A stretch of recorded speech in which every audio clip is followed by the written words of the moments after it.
Bueno, una mica de rebot.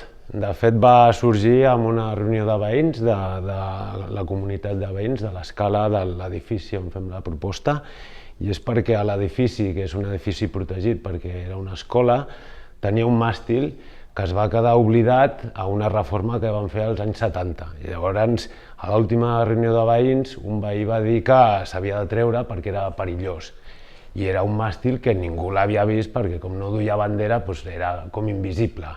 I arrel d'això vam pensar que era més divertit conservar-lo, i conservar-lo volia dir posar-li una bandera. I llavors, pensant en quina bandera, va sorgir aquesta idea de Flag Lab com un projecte de generar banderes de valors universals i obrir una escletxa amb el món de les banderes, que és un element antic que gairebé fa una mica de rebuig, donar-li la volta i que sigui un nou element de comunicació per transmetre valors universals que jo crec que en una societat tan individualista i tan digitalitzada doncs cal apostar per aquests valors universals.